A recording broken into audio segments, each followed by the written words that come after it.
Et bonjour à tous et bienvenue dans ce tuto qui va vous expliquer comment ouvrir un plan épargne retraite avec mes très chers amis partenaires Caravel qui est en gros un intermédiaire en ouverture de plan épargne retraite. Ils sont top et surtout le plan épargne retraite derrière il est éthique, c'est-à-dire que les sous que vous allez mettre dessus, ils vont pas aller financer des projets qui vont pas faire du bien à la planète. Donc vraiment, ils sont vraiment top. J'apprécie énormément l'équipe qui est derrière. Donc moi je vais t'expliquer dans ce tuto comment ouvrir le plan épargne retraite directement avec eux.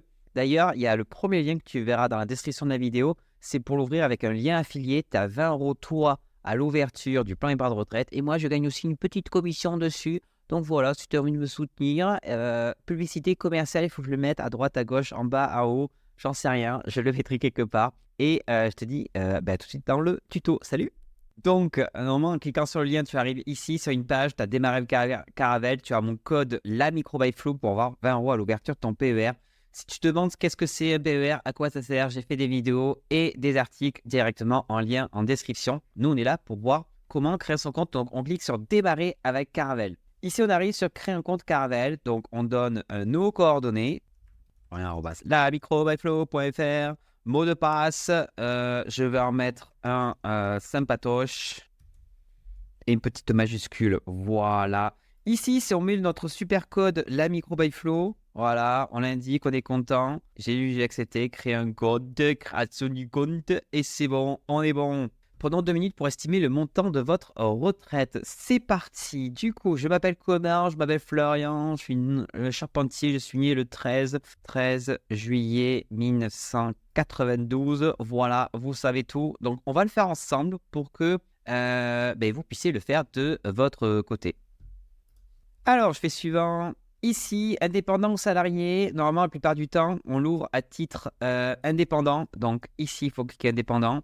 Micro-entreprise EI, c'est bien sûr, c'est ça, c'est nous, c'est parfait. Ici, on demande la catégorie d'activité. Alors, il y a plusieurs catégories en fonction de, imaginons si vous avez plusieurs activités, il faut mettre la catégorie de l'activité principale. Donc, pour tout ce qui est formation, design, communication, expertise, bien-être et tout, c'est libéral BNC.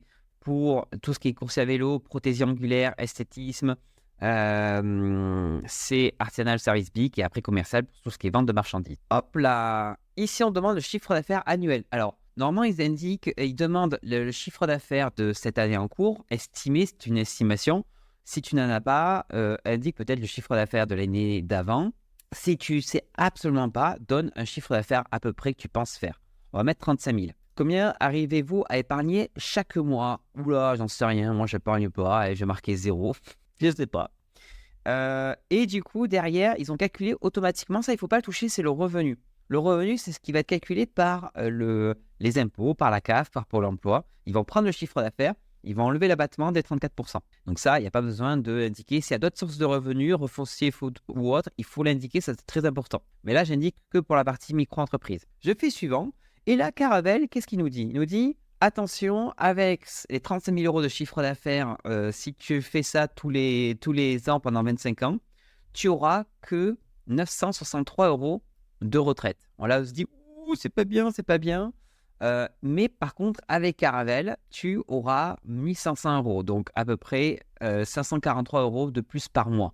Et là, tu te dis, mais comment c'est possible? Alors, je te montre. En fait, ce qui se passe, ça dépend le versement que tu fais tous les mois. Ça dépend à partir de quand tu as commencé à faire des versements sur ton plan épargne retraite. En principe, le premier versement chez Caravel, c'est 500 €. Mais là, ils ont une promotion jusqu'au 31 décembre où on peut mettre minimum 150 €. Ça, c'est un peu pareil pour tous les plans épargne retraite. Il y a toujours un minimum pour l'ouverture du compte. Alors, en principe, c'est 500 €, mais là, ils ont fait 150 jusqu'au 31 décembre 2023.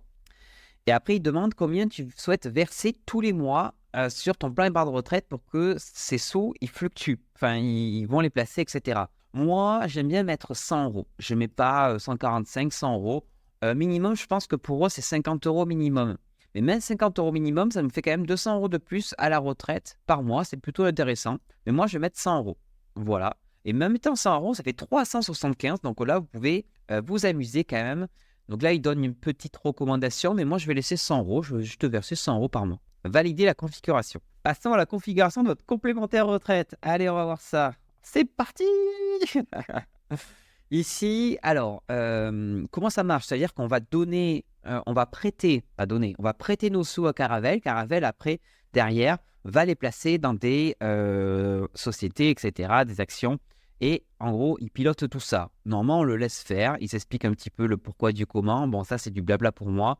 Je pourrais vous faire une vidéo dessus plus détaillée. Ou alors, je vous mets la vidéo directement de Axel Paris, qui a fait une vidéo complètement sur le plan épargne retraite. Donc, si vous voulez vraiment voir en détail ce que c'est, je vous les mets en vidéo, en lien dans la description. Je fais suivant. Ici, ils demandent la déduction ou non. Alors, quand même, ils expliquent un petit peu sur leur site qu'est-ce que c'est la déduction, à quoi ça sert, etc.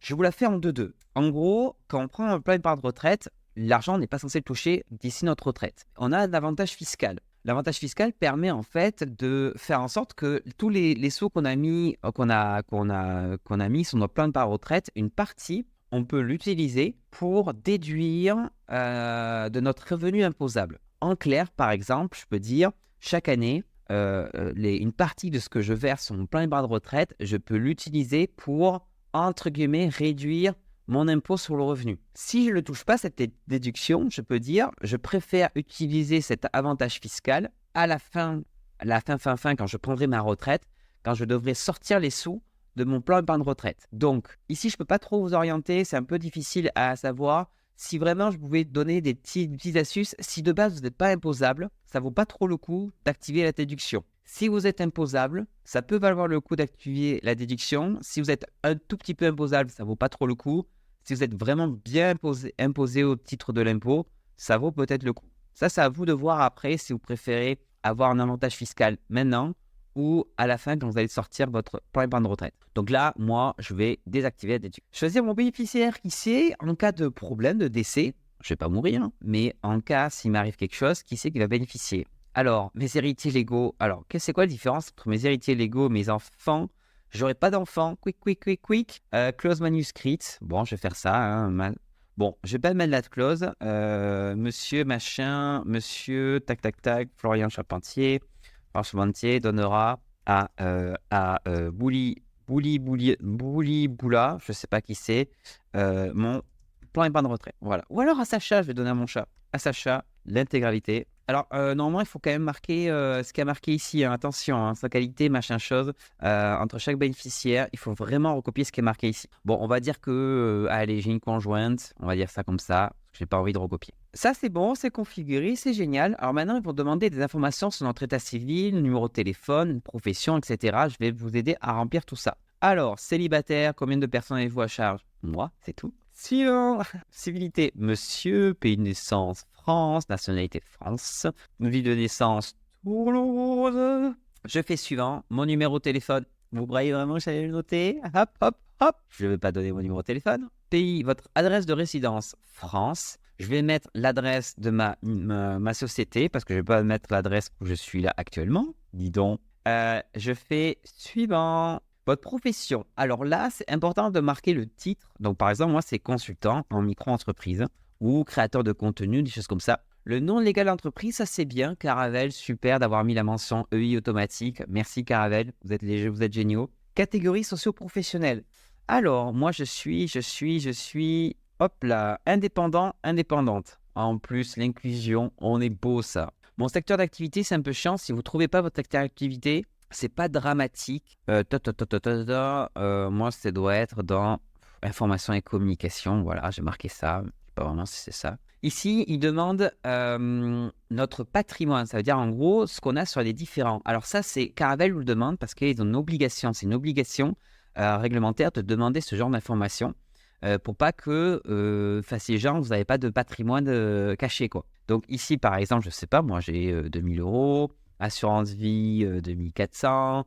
J'ai déjà un PER chez Caravelle, mais je vous l'indique. Origine des fonds, comment j'ai gagné ces sous-là? Ils sont tombés du camion? Non, je rigole. Revenu professionnel. Je fais suivant. En micro-entreprise, c'est ça, revenu professionnel. Patrimoine immobilier, j'ai absolument pas. Je suis locataire, j'ai rien. Donc là, je fais suivant. C'est une estimation. Hein, il y a marqué que c'est une estimation. Si franchement, vous ne savez pas trop, vous pouvez continuer. Et il y a un petit truc pour prendre rendez-vous avec Caravelle si vraiment vous êtes perdu. Il y a le petit chat en bas à droite aussi qui peut être intéressant. Ici, on demande de mettre le RIB directement de l'entreprise. Alors, est-ce que c'est le RIB de l'entreprise? Est-ce que c'est le RIB personnel? Ici, je vous recommande d'utiliser votre RIB personnel parce que là, vous ouvrez votre compte, enfin, votre plan épargne retraite à titre personnel et pas au titre de votre entreprise. Donc ici, il faut mettre le RIB personnel. Je répète, le RIB personnel. Alors, je vais essayer de mettre un document. Alors, j'ai mis un vieux RIB. Je ne sais même pas si c'est le mien. Je pense que oui. Ça c'est bien, ils vont le reconnaître. Génial, on va être bon. Super. Alors, titulaire du compte, Florian Charpentier. Suivant. Donc là, il y a toutes les informations. Il faut vérifier quand même que tout est bon. Et c'est bon, je déclare être un adulte majeur et capable. Je ne suis pas résident fiscal des États-Unis d'Amérique. Je déclare ne pas être une personne politiquement exposée. On fait bon, on fait suivant. Et après, il va y avoir ce qu'on appelle la signature électronique. Donc ça, c'est...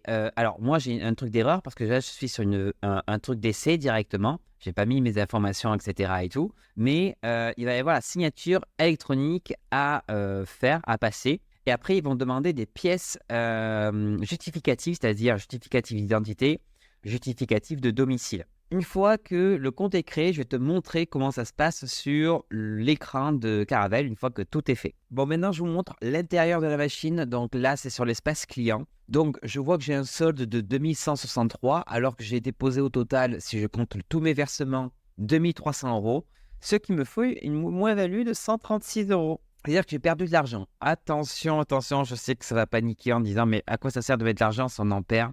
Il faut savoir que quand on utilise un plan épargne retraite ou une assurance vie où on va placer de l'argent, il ne faut pas voir, c'est pas un livret A, c'est pas quelque chose qu'il faut voir sur 3 mois ou 4 mois ou un an, il faut voir sur du très long terme. En fait, chaque année, les pourcentages évoluent en fonction de la situation. Il y a eu le Covid, il y a eu la crise financière, etc. et tout.